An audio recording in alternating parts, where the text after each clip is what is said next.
How's everything? So, it's just a follow-up to our interview this summer for Ultimate Dallas. You've obviously seen the end of the season, so you know that you're Pamela Rebecca's mother. I do.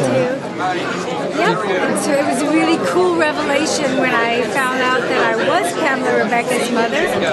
Are you getting this, you think? Yeah. Okay, I'll try to get a little closer. No, that's good. Okay. Yeah, it was a really cool revelation when, well, first of all, to see Pamela Rebecca was Cliff's, and then when the producer made the announcement that I was the mom, I was pretty excited about it, yeah. So you didn't have any prior knowledge that you were sitting on? Absolutely none. I think they're masters at keeping the storyline secret, considering, you know, all the outlets today where stories could be leaked. So it's a challenge for the producers. Now they've obviously approached you about coming back. They did. Yep, it's official now.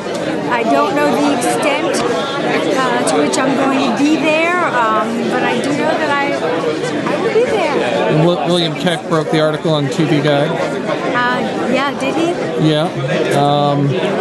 So you haven't gone down yet, and I know Kenny's going off at some point to do White Christmas in London. Is there a chance that you won't be on screen together, or? You know, we don't know anything about the stories until we get the scripts, and I haven't seen any scripts yet. And I know that you were, the Afton character was obviously upset with the way Cliff was obsessed with JR and going after JR. How, in your mind, do you think she's going to react to finding out that he's using this daughter to do what they're doing? Well, you know, Afton has gone through a huge transformation, at least in the first incarnation of the series. So, you know, judging from the last time we saw Afton, she'd be pretty upset because she sort of has straightened out her devious ways as well. However, there's always that character flaw that could reappear. Right. And maybe she's in cahoots with them, or maybe she's there to straighten out Rebecca. I don't know. Now, when you came back in 1989, did you know it was going to be just for that brief time, or was it, or were you thinking it was going to be longer? When you came back in 1989, did you think it was going to be?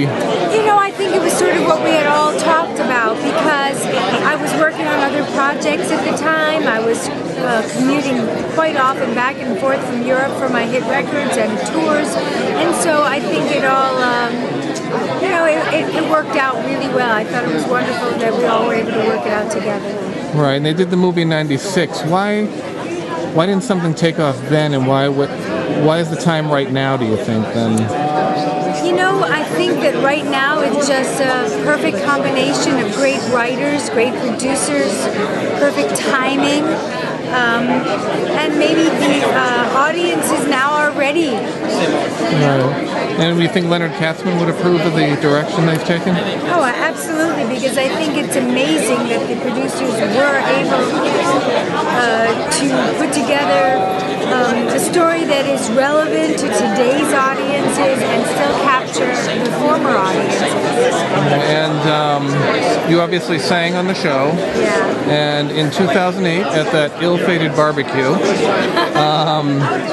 you said you were going to record a CD of Afton songs, and I know in subsequent interviews that was always the question I was sending along to, whether it was Ultimate Dallas or Dallas Fanzine. I said, ask about this album. When's it? And you have some news, apparently. Well, finally, it took me a while, but I am working on the album now, and it's coming along great, and it will be a combination of the old and the new, so I'm pretty excited about it. The songs that Afton sang, which have never been recorded, so I'm going to put those on the album. I'm working on that now, and as well I'm going to have some originals, and I'm working with my very talented son, Daniel.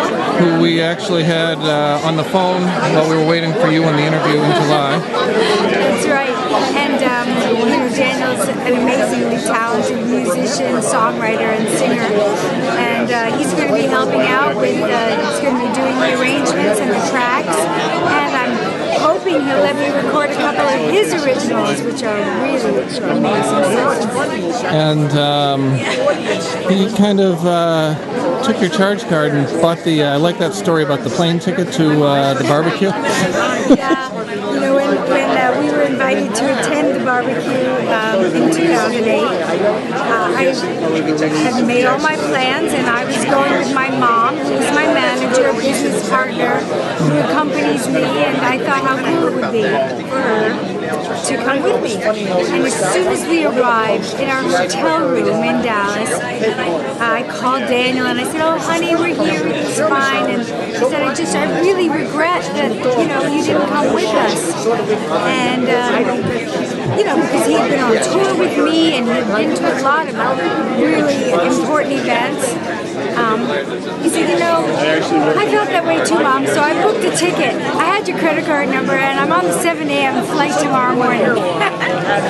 I like that. I liked it too. I thought, initiative, you know? Exactly. And it was great because he said to me, you know, I never could have imagined the impact that this show had on so many people until I was actually there.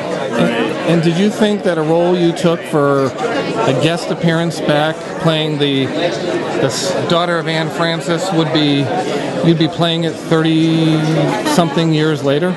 No, never thought about it. I mean, you especially at that age, you kind of live in the moment, and it was a great opportunity, a great cast, so much fun.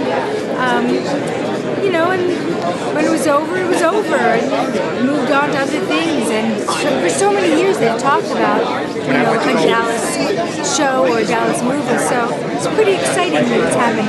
And it's, as Patrick Duffy said, the gift that keeps on giving. Yeah, that's great.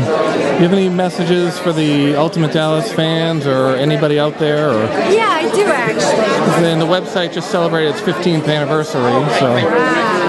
Well, you know, the thing that I really want to say is that I'm so grateful to all the fans because they've been so supportive of me and in their campaigns to get me back on the show. And you know, you kind of think that it maybe had an impact and that maybe the writers and producers listened. And I think that is really cool, and I thank them for that. Okay, and you're ready for the hurricane? Never ready for a hurricane. You had that bad storm back your way in the summer, didn't you? You know, in Florida, we're always getting storms and warnings, and there's something everywhere you live. Oh, and one more. You're obviously on Twitter, and you've been talking back and forth with Kenny. Yes.